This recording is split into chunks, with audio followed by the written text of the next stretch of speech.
পৰৱৰ্তী খবৰ তৃতীয় পৰ্যায়ৰ নিৰ্বাচনৰ বাবে ধুবুৰী কংগ্ৰেছত দল ত্যাগৰ জোৱাৰ উঠিছে শুকুৰবাৰে পুনৰ জিলা কংগ্ৰেছৰ 3গৰাকী নেতাই দল ত্যাগ কৰিছে জিলা উপসভানেত্ৰী শাবানা আক্তাৰে জিলা উপসভাপতি আব্দুল মিয়া সেৱা দলৰ নুৰুল হকৰ দল ত্যাগ যুৱ কংগ্ৰেছৰ আন কেইবাজনো নেতাৰো দল ত্যাগ ৰকিবুল হুছেইনৰ বিৰুদ্ধে অভিযোগ তুলি দল ত্যাগ কৰিছে আটাইকেইগৰাকীয়ে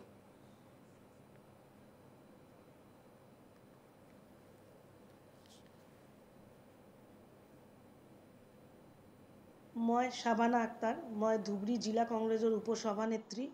আছিলোঁ আজি মই ৰেজিগনেশ্যন কৰিছোঁ সেইটো পদৰ পৰা তাৰ আগত মই মহামায়া ব্লক কংগ্ৰেছৰ সভানেত্ৰী আছিলোঁ মই 2016 চনৰ বিলাসীপাৰা পশ্চিম সমষ্টিৰ পৰা মই MLA কণ্টেষ্ট কৰিছিলোঁ কংগ্ৰেছ দলৰ প্ৰাৰ্থী হৈ আজি দুপৰীয়া মই কংগ্ৰেছ দলৰ মই ভাইচ প্ৰেছিডেণ্ট আছিলোঁ জিলা কংগ্ৰেছৰ আৰু মই ভাইচ প্ৰেছিডেণ্ট পোষ্ট আৰু মই প্ৰাথমিক মেম্বাৰশ্বিপ দলৰ পৰা মই আজি ৰিজাইন কৰিছোঁ তাৰ কাৰণ ৰকিবুল হুছেইনক নেতৃত্ব দিছে এইটো আমি আগৰ পৰাই বেয়া পাইছোঁ কাৰণ তেওঁক নেতৃত্ব দেৱাটো আমি বিচৰা নাছিলোঁ তাৰপিছতো ভাবিছিলোঁ যে তেওঁ হয়তো বা আমাক মাতিবল কৰি আমাক লৈ এটা নিৰ্বাচন কৰিব কিন্তু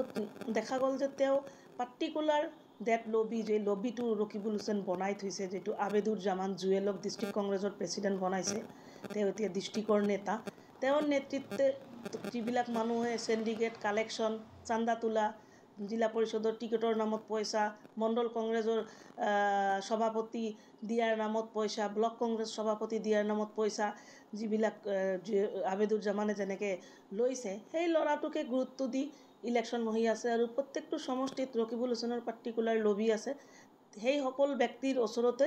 ইলেকশ্যনটো মানে ইলেকশ্যনৰ দায়িত্ব দিছে আমি যে পুৰাণা কংগ্ৰেছী বা মই যে ইলেকশ্যন খেলিছিলোঁ 2016ত হাৰাৰ পিছতো কিন্তু মই নেতৃত্ব দিয়া এৰা নাই 2021 লৈকে মই কিন্তু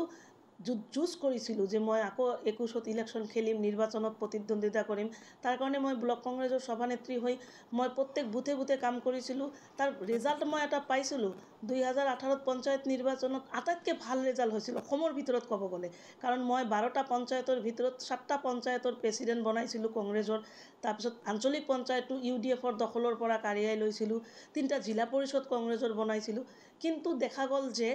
এতিয়া আমাৰ গুৰুত্ব নাই আৰু ৰকিবুল হুছেইন আপোনালোকে জানে তেওঁ ইনচাৰ্জ মন্ত্ৰী আছিল তেওঁ মাইনৰিটিৰ হকে কি কাম কৰিছে এটা নিদৰ্শন আমাক দেখুৱাকচোন কিন্তু আমি দলত আছিলোঁ আমি এই কথাবিলাক ক'ব পৰা নাই আৰু য'ত আমাৰ গুৰুত্ব নাই আমি কিমান দিন আমি আপোনালোকে জানে যে মই যেতিয়াৰ পৰা মই মানে কলেজ এৰিছোঁ তেতিয়াৰ পৰা 92ৰ পৰা মই কংগ্ৰেছ দলৰ লগত জড়িত হৈ আছোঁ কেতিয়াও মই কংগ্ৰেছ দল বাহিৰে বেলেগ দল কৰা নাই আৰু আজি ডেট অফ দি মই কংগ্ৰেছৰ হকে লৰিছোঁ কিন্তু কংগ্ৰেছত থাকি মই কংগ্ৰেছৰ ক্ষতি কৰাটো বিচৰা নাই মই কংগ্ৰেছৰ যেনেকুৱা গৌৰৱ গগৈৰ নেতৃত্বত গৌৰৱ গগৈ জিকক যোৰহাটৰ পৰা ৰাহুল গান্ধীৰ নেতৃত্বত ইণ্ডিয়া চৰকাৰ হওক এইটোও বিচাৰোঁ কিন্তু ৰকিবুল হুছেইনক কিয় নিবিচাৰোঁ এইটো আপোনালোকক এইটো ক'বলৈ ওলাইছোঁ যে তেওঁ জিকি তেওঁ এই ধুবুৰী সমষ্টিত কিয় আহিছে খেলিবলৈ তেওঁতো নগাঁও খেলিব পাৰিল হয়